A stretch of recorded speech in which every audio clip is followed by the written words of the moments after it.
남성들은 기본적으로 예쁜 여자를 찾아요. 이거는 뭐 20대나 30대나 40대나 어떠한 남성한테 물어봐도 동일한 대답이 나오실 거예요. 그런데 재벌 2세들은 조금 다른 부분이 되게 똑똑한 여성, 지혜로운 여성을 찾아요. 그래서 전문직들이 인기가 많긴 한데 그 전문직들이 결혼을 하게 되면 그 직업을 내려놓길 원하는 거죠. 예전과 비교했을 때 동일하게 중요한 거는 용모인 거고요. 덜 중요한 거는 집안, 더 중요한 거는 본인, 그리고 20대하고 30대의 차이는 20대는 안녕하세요. 커플 매니저 박혜영입니다. 반갑습니다. 기본적으로 고액 자산가들은 사업하시는 분들이 굉장히 많기는 하세요. 본인이 사업체를 운영을 하셔서 자산을 늘리셨거나 아니면 부모님들께서 사업체를 운영하셔서 자산이 높은 상태에서 재벌 2세로 태어나시는 경우들이 많이 있겠죠. 아무래도 고액 자산이라는 거는 기본적으로 대기업이라던가 공기업처럼 일반 회사에서는 힘들고요. 아니면 뭐 일반 회사 가운데서 요즘에는 예전하고 좀 달라져서 부동산이라던가 아니면 주식이라던가 이런 부분을 조금 잘 투자를 하셔서 조금 빠른 시일에 올라가는 케이스가 있기는 하지만 전체적으로 사업가이신 분들이 재벌가인 경우들이 더 많기는 하죠. 맞아요. 그러니까 되게 간단히 예전에는 뭐 자식들한테 증여하는 나이대도 되게 많이 높았다면 요즘에는 증여 시기도 조금 빨라지다 보니까 연령대가 떨어지는 게 맞는 것 같아요. 옛날에는 기본적으로 부모님한테 받았던 것만으로써 내 재산을 표현했다면 요즘에는 젊은 친구들이 재산을 불리는 방법들이 굉장히 다양해지긴 했어요. 옛날처럼 뭐 직장에 목매이지 않고 빨리 나와서 내 일을 시작하거나 어딘가에 투자를 하거나 그러다 보면 기본적으로 재산 증식이 예전에 비하면 연령대가 충분히 낮아질 수밖에 없는 상황들이 많이 있어요. 100억대라고 해도 기본적으로 크게 다르지는 않아요. 그런데 왜 금수저라고 하잖아요. 뭐 재벌가 아니면 요즘에 정말 기업체 2세대 같은 경우는 남성들은 기본적으로 예쁜 여자를 찾아요. 이거는 뭐 20대나 30대나 40대나 어떠한 남성한테 물어봐도 틀린 대답은 없이 동일한 대답이 나오실 거예요. 그런데 재벌 2세들은 조금 다른 부분이 사업체를 연명할 수 있는 느낌? 저희가 기업체에서 문의가 들어왔을 때 저희 회사에 방문하시는 분들은 대다수가 본인 아니면 부모님이 오세요. 그런데 기업체에서는 비서분들이 오시는 케이스가 종종 있으세요.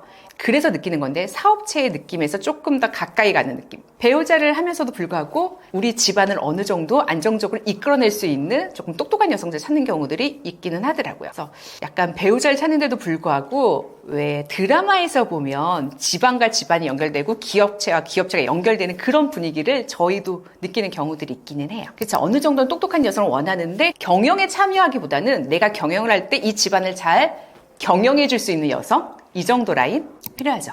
그래서 참 그게 안타까운 것 중에 하나에서 되게 똑똑한 여성, 지혜로운 여성을 찾아요. 그래서 전문직들이 인기가 많긴 한데 그 전문직들이 결혼을 하게 되면 그 직업을 내려놓길 원하는 거죠. 이런 상황들이 여성들한테는 조금 안타까운 상황들이 생길 수 있는 거죠. 여성들이 전문직이 되려면 굉장히 많은 노력을 했겠죠. 남성뿐만 아니라 되게 많은 공부를 했고 거기에 커리어도 많이 쌓았는데 이 커리어를 쌓은 거를 결혼으로 인하여 무너지는 경우들이 생기는 거죠. 그러니까 그 남성들은 그 커리어 때문에 그 여성을 선택을 했는데 결혼을 하면 그 커리어를 쌓는 게 중요한 게 아니라 내 가정 가운데 그 커리어를 쌓았으면 하는 거죠. 그러면 여성들은 지금까지 쌓았던 커리어를 내려놓고 이 집안에 새로운 커리어를 쌓아야 되는데 그러기에는 내려놔야 될 것들이 너무 많이 있죠. 그럼에도 불구하고 남성들이 그런 여성들을 찾는다는 게 더 안타까운 현실인 거고요.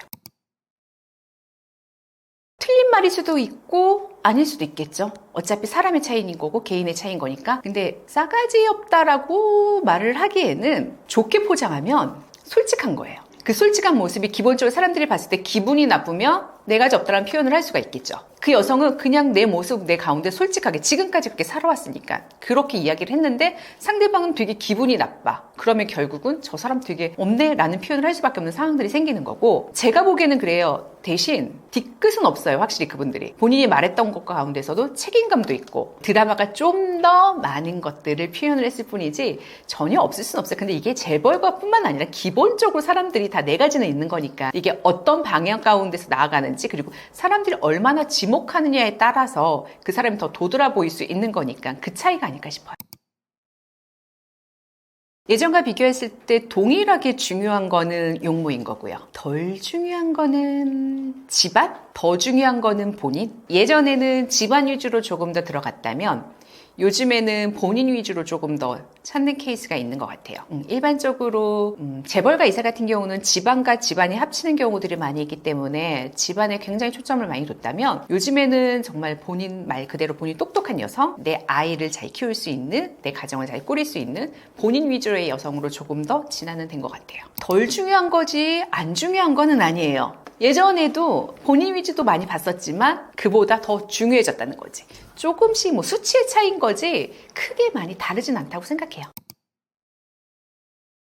이것도 본인이 자산을 늘렸으면 본인 위주로 가는 거고, 부모님의 자산을 받았으면 부모님의 의견을 들어야겠죠. 결혼을 할 때 뭐 예를 들어서 한 여성분이 누군가를 남성을 만났는데 그 남성의 가정이 되게 부유해. 그래서 그 남성이 결혼을 할 때 부모님께서 집 한 채를 해주셨어. 그러면 이 여성은 결혼해서도 그 부모님한테, 원래 여성들은 부모님한테 잘해야 되지만 좀 더 잘해야 되는 생활들이 생겨요. 근데 만약에 부모님이 아파트를 해주신 게 아니라 이 남성의 능력으로 아파트를 하나 해서 결혼을 하게 됐다면, 이 여성은 이 남성한테 조금 더 같이 생활하는데 부모님이 배제가 되는 상황들이 생기는 거죠. 비슷하지 않을까요? 아까 잠깐 말씀드렸던 것처럼 솔직히 비서분이 오셔가지고 상담하는 케이스는 저희한테는 쇼킹이긴 했어요. 이게 그래도 자식의 문제고 본인의 문제면 부모님이 오셔서 어느 정도는 전달을 하고 본인이 전달을 해야 되는데, 기업체에서는 비서분이 오셔가지고 전달받는 사항을 우리한테 다시 전달을 하고, 프로필을 받았을 때도 비서분을 통해서 프로필이 전달되면 비서분이 중간에서 교류를, 이거는 예전에는 이런 경우는 거의 없었거든요. 글쎄요, 시대가 바뀌어서 그런지 아니면 사람들이 너무 많이 바빠서 그랬는지 이러한 상황들은 저희한테 조금 쇼킹이었고, 이런 거 말고 그냥 평범한 상황으로는, 이건 재벌가는 아니에요. 20대 레지던트의 남성분이 상담을 오셨는데, 평균적으로 20대에 오시는 분들은 궁금해서 오시는 분들이 많아요. 그리고 20대하고 30대의 차이는 연애 기간이 굉장히 달라져요. 20대는 뭐 1, 2년 연애를 하면 30대, 40대는 1년 미만으로 하는 거니까 시간이 중요한 분들은. 근데 20대 오셨던 분이 연상을 만남을 하셨는데 6개월 만에 결혼을 하시고, 저희 같은 경우는 결혼을 하면 감사하다고 성혼비가 따로 있거든요. 근데 정말로 집안은 평범하시고 본인 레지던트이기 때문에 연수입도 얼마 없는데 이 여성이 주셔서 너무 감사하다고 여성분의 성혼비까지 내주시는 케이스. 이런 케이스는 흔하지는 않으세요. 평균적으로 뭐 각자 하거나 아니면 남성분이 많이 내주긴 해도, 이렇게 어린 남성분이 연상을 만나면서 너무너무 감사해서 성혼비까지, 이 경우는 생각이 많이 남기는 해요. 재혼이라서 그런지. 너무 신기한 게, 이게 사람이 다 짝이 있다고, 그 여성분이 그 전에 만났던 남성분들의 피드백 가운데서 용모에 대한 피드백이 없었어요. 집안이 괜찮았어요. 뭐 아버님도 모사분이고 집안은 괜찮았는데, 그래도 남성분들이 용모 때문에 애프터를 거의 안 하셨는데, 이 남성분 눈에는 이 여성이 정말 너무 예뻤대요. 너무 예뻤고 너무 사랑스럽다고 말씀을 하시는데, 반신반의했지만 그래도 본인 눈에는 그렇게 보였다는 거잖아요. 그래서 너무 감사하대요. 저하고 보는 눈이 달라져 있지만 뭐 감사하다고 하니까 기분은 좋았죠. 대체적으로 자기 관리들은 잘하셨어요. 그러니까 이게 외적인 거일 수도 있고 내적인 거일 수도 있고 아니면 이제 사회적인 것일 수도 있는데, 개인적으로 한 40대 중후반 들어가면 기본적으로 결혼 안 한 남성이나 여성이나 사회적 위치가 되게 높아져 있어요. 높아져서 오세요. 대기업에서도 어느 정도 직급이 높거나 연수입이 높거나 이런 사람들, 그리고 이게 40대까지 50대에 가까워질 때까지 혼자신 분들은 자기 관리를 안 할 수가 없어요. 내 건강 챙겨줄 사람이 없으니까. 그렇기 때문에 운동도 열심히 했고, 그러다 보면 결혼하셨던 분들보다 평균적으로 배 나오거나 뭐 이런 관리들이 조금 더 되어 있는 건 사실인 것 같아요. 근데 이게 자기 관리 잘하는 거는 자기 혼자 하는 거잖아요. 사회적으로 봤을 때 모습하고는 또 다른 거죠. 나 혼자 노력해서 올라가는 거는 가능한데 사회에서 더불어는 힘들어질 수는 있어요. 그래서 히스테리 부린다라는 멘트들 간혹 하잖아요. 근데 본인들은 절대 인정하지 않아요. 내가 뭘? 내가 왜? 라고 말할 수 있는데, 되게 작은 거에도 민감하고 예민하게 받아들이는 경우들이 있기는 해요. 이게 꼭 나한테 하는 얘기는 아닌데 나한테 하는 것 같아 라는 멘트들을 해요. 본인이 보고 어느 정도 생각을 한 거죠. 아, 나는 이렇지만 남들이 나를 이렇게 평가하는 거에 대해서 민감하기 때문에 까칠해지는 거예요. 굳이 그 사람을 평가했던 건 아닌데 그게 내 얘기 같으니까 더 민감해지고 더 예민해지고 더 날카로워지는 거죠. 그래서 이거는 자연스러운 행동으로서 연결되는 부분들이 많기는 해요. 그들 가운데. 제일 중요한 건 현실을 알려줘야 되는 거죠. 눈이 높을 수밖에 없는 상황인 거를 먼저 인정을 하고 그들이 현실 가운데 놓여져 있을 때 이 상황을 어느 정도 판단할 수 있는 보기를 조금 드리는 거. 내가 눈 높다고 그 눈 높은 상대를 만날 수 있지 않다라는 거를 일깨워주지 않으면 결국은 못 만나요. 그리고 내가 깨달아야지만 만날 수 있는 거죠. 내가 아무리 눈이 높아도 현실 가운데서 이 눈높이를 맞출 수가 없다라는 걸 본인이 인지하지 않으면 누군가를 만나기는 굉장히 힘들거든요. 이 부분을 가장 먼저 깨우쳐주고 알려주고 내려놓을 수 있는 사람들을 만드는 게 제일 중요해요. 거의 90% 이상? 이게 진짜 10년 전이나 지금이나 변하지 않는 건 이 부분인 것 같아요. 남성들이 예쁜 여성을 찾는 거를 제가 초창기에는 설득이라는 걸 했어요. 사람이 외모가 다가 아니고 계속 보다 보면 결국은 똑같은 얼굴이고 진짜 설득이라는 설득을 다 했었는데 제가 이 설득 가운데서 무너진 회원이 제 회원 가운데서 정말 예쁜 여성을 만남을 해서 결혼을 하셨어요. 감사한 건지 아닌 건지 그분이 되돌아왔는데 저한테 왔어요. 그러면 사람이 기본적으로 내가 한 번은 경험을 해봤기 때문에 방향을 틀어야 되는 게 맞는데 그분은 재혼할 때 상담이 초혼할 때 상담하고 동일하신 걸 보고 제가 그 다음부터는 남성들한테 외모 어쩌고저쩌고 이런 얘기 안 해요. 아, 이건 그냥 본능이구나. 기본적으로 사람들이 생각하는 부분을 내가 어떻게 할 수 있는 게 아니구나라는 걸 그냥 내려놓은 거. 그냥 남성은 외모가 이쁜 게 착한 거고요. 외모 이쁜 게 성실한 거고요. 다 자기 관리 잘해야지만 가능한 거니까 그냥 그렇게 말씀하시면 네. 그래서 이거를 바꿀 수는 없어요. 그러면 여성이 노력하는 게 답이에요. 모든 사람들이 미스 코리아 진선미를 예쁘다라고 표현 안 해요. 하지만 어느 정도는 가능하고 어느 정도는 예쁘기 때문에 그들이 거기에 있는 거죠. 똑같이 설명드려요.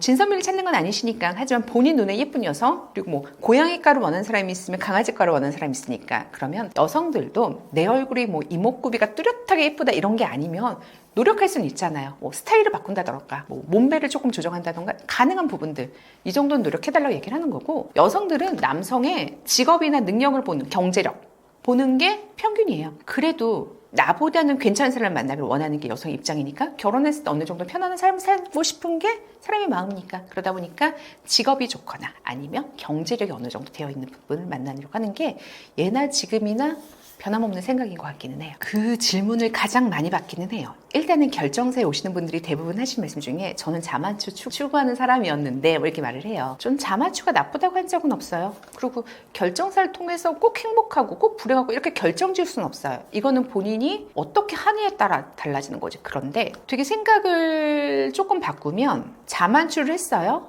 근데 중요한 거는요. 연애는 돼요. 막상 이게 결혼이 가잖아요. 그럼 조건으로 가요. 내가 이 사람 너무 괜찮아. 그래, 나 결혼할 거야. 이렇게 가는 케이스는 정말 어렸을 때 순수한 마음으로는 가능할 수 있겠지만 어느 정도 사회생활하고 현실적으로 가게 되면 현실을 보게 돼요. 부모님이 어떠하신지. 예를 들어서 결혼을 했어요. 두 사람이 열심히 살아서 돈 벌어서 하나하나 꾸려나가면 되게 좋겠죠. 그런데 상대방의 부모님이 조금 경제력이 힘들어. 살아가면서 양쪽 다 부모님한테 용돈을 드릴 수는 있어요. 하지만 용돈이 아니라 생활비를 드리게 된다면 이거는 우리의 삶의 가정에서 크게 문제가 일어날 수 있는 부분이에요. 되게 심각하게 생각해야 되는 거예요. 용돈 정도는 1년에 4번? 뭐 명절 때, 두 부분 생신 때, 그때마다 얼마씩 드릴 수 있겠지만 생활비라는 건 매달 어느 정도의 수입이 들어가야 되는 거기 때문에 그럼 우리 수익 가운데 정확하게 마이너스가 되는 거예요. 그러니까 이런 부분은 결혼할 때 생각을 해야 되는 거죠. 근데 이 사람이 너무 마음에 들었는데 지금 부모님이 너무 힘들어. 내가 매달 이 집에 100만 원씩을 이 상대방이 주고 있었다면 이걸 결혼 후에도 계속 줘야 된다. 이러면 문제는 조금 달라지는 거죠. 이런 건 현실이에요. 근데 현실을 보고 나서 그럼에도 불구하고 이 여성이 너무 좋아서 결혼할 수도 있어요. 아니면 나 너무 힘들 것 같다. 아무래도 이거는 장기적으로 봤을 때는 좀 감당이 안 될 것 같아. 그럼 그때 가서 내려놓는 부분들이 있어요. 근데 결정사 같은 경우는 이 부분을 알고 시작하는 거예요. 감정 싸움이 없어요. 알고 시작했기 때문에 그 다음부터 저희가 연애하지 말라는 거 아니잖아요. 알고 시작했고 그 다음부터 연애를 하시라는 거예요. 대신 자만추하고 결정사가 다른 점은 이거예요. 처음에는 사람 보고 그냥 외모 보고 시작을 했다면 이쪽은 조건 보고. 근데 그게 그렇게 꼭 나쁘다라고 표현하기에는 어차피 사랑을 본 사람들도 결혼할 때는 조건을 본다라는 거죠. 그걸 먼저 보면 감정 싸움이 덜 되지 않을까요? 그냥 생각의 차이인 것 같아요. 예나 지금이나 외모는 항상 봤었고요. 점점 높아졌다라고 이야기하는 이유 중에 하나가 관심분이 분야가 예전에 비하면 높아졌거든요. 그러니까 예전에는 그냥 그 모습 그대로 예쁜 거를 찾았다면 요즘에는 꾸며서 예쁜 것도 괜찮은 거예요. 그러니까 본인이 노력을 해. 예전에는 노력 없이 그냥 태어난 그 모습 가운데 있었다면 요즘에는 뭐 성형외과도 많이 있고, 그리고 본인이 뭐 마사지를 많이 받아서 피부톤을 높여줘 이런 것도 많이 있고, 이런 것 조사 노력을 해야지만 가능한 시대가 된 거죠. 사람들이 외모에 대해서 관심 분야가 높아졌기 때문에 그만큼 투자를 많이 하는 거고, 그만큼 신경을 많이 써서 훨씬 더 높아지는 상황들이 생기는 거예요. 그런 것도 있다기보다는 일단은 본인 자신이 관심이 많아지는 거예요. 예전에는 성형외과 가는 사람들이 그렇게 많지 않았어요. 10년 전까지만 해도. 그리고 성형외과에 가서 쌍꺼풀을 했다던가 코를 했다던가 이런 거에 대해서 특별히 이야기를 안 해요. 조금 감추려는 경향들이 없지 않아 있었으니까. 근데 요즘에는 의논을 하죠. 나 어디 갔었는데 너무 괜찮더라. 그리고 권유를 하죠. 너도 이거 조금 하면 좋겠더라. 그러니까 관심이 많아지는 거예요. 사람들 자체적으로. 그러니까 삶이 예전에 비하면 조금 더 질이 좋아졌기 때문에 이제 외모 쪽으로도 조금 더 올라가지 않았을까 싶은데요. 다르죠. 남자의 사랑은 눈에서 시작되는 거는 다들 알고 계시지 않을까요? 예쁜 게 착한 거고, 예쁜 게 선한 거고, 예쁜 게 좋은 거고, 모든 게 베이스가 예쁜 걸로 가면 그건 당연히 눈에서 시작된 게 맞고요. 남성이 바라보는 외모하고 여성이 바라보는 외모는 정말 달라요. 남성이 바라보는 여성의 예쁜 외모는 진짜 아이돌이에요. 정말 이목구비 뚜렷하고 이런 여성을 되게 이뻐요. 그 사람을 내 사람으로 만들 수 있을지 없을지는 본인의 능력 가운데 있는 거지만, 여성이 바라보는 남성의 외모는 아이돌은 아니거든요. 스타일이에요. 결국은 키가 크면 좋지만 키가 작아도 스타일이 좋으면 여성들은 오케이 해요. 근데 그 스타일이라는 거는 만들어가는 거거든요. 그러니까 얼굴이 조금 해가지고 피부가 뽀얀 이런 남성을 원하는 거 아니에요. 도리어 부담스러워하겠죠. 저 어디 가서 또 다른 여자가 보지 않을까? 이럴 수도 있는 거고. 근데 스타일 좋은 거는 옷도 잘 입고, 그리고 몸도 좀 좋고, 운동을 해가지고 이런 부분들을 더 많이 끌고 가고, 그리고 그 남성분들이, 그러니까 여자의 사랑은 귀에서 시작되는 거는 남성의 멘트가 여성한테는 되게 많은 자극을 하죠. 행동이나 멘트 가운데서 여성은 되게 많은 것을 좌우지할 수 있는 사항들이 생겨요. 여성과 남성의 사랑의 차이점은 굉장히 다른 거는 예나 지금이나 똑같은 것 같아요. 저희 회사 같은 경우는 노블이다 보니까 여성이 찾는 남성들은 기본적으로 직업이 좋거나 경제력이 좋은 거기 때문에 한 7, 80%가 전문직이에요. 뭐 의료인, 법조인뿐만 아니라 회계사나 변리사님들, 그리고 한 20, 30% 같은 경우는 대기업이라던가 공기업이라던가 뭐 사업가 이 정도. 그러니까 남성분들의 직업은 크게 다르진 않아요. 근데 여성들의 직업은 굉장히 다양해요. 하다못해 뭐 여군이라던가 여경이라던가 뭐 항해사분들이라던가 생각지도 못했던 직업군들. 그래서 뭐 또 다른 직업, 아니 다양한 직업을 원해서 결정사 찾아오시는 분들도 굉장히 많으시거든요. 그리고 대신 남성은 여성의 직업이나 경제력이 중요한 게 아니기 때문에 대신 용모가 굉장히 이쁘겠죠. 용모가 굉장히 이쁜 고졸의 여성분이 인기는 훨씬 많죠. 결정사가 일반 회사가 있고 노블 회사가 있어요. 그러면 아주 간단하게 딱 이름만 들어도 알만한 회사들, 분명히 광고도 많이 하고 이런 회사들이 있는데, 그 회사들보다는 저희 회사가 회원의 수는 훨씬 더 적어요. 그런데 중요한 거는 그 안에서도 VVIP는 별도로 진행하는 노블레스 클럽들이 있거든요. 그 일반 회사 안에도 그 안에 VVIP 회원들이 있고 노블레스 클럽이 있는데, 그 회원들보다는 저희 회사 회원이 훨씬 더 많이 있습니다. 그렇기 때문에 어차피 내가 그 안에 속해져 있다고 한다면 일반 회사보다는 노블 회사 가는 게 훨씬 더 풀이 넓어지고 만날 수 있는 확률도 많아지겠죠. 사람은 누구나 자기 짝은 있다라고 생각을 해요. 근데 내 짝은 어디 있을까 혼자만 고민하지 마시고 누군가에게 도움을 받아보면 좋을 것 같아요. 근데 연령대가 올라가고 나이가 많아질수록 주변에 도움받기는 힘들어지는 게 현실이거든요. 그렇다면 요즘에 주변에 많이 있는 결정사 도움 받아보는 것도 한 방법이지 않을까요? 한 번쯤은 문을 두들겨 봤으면 좋겠습니다.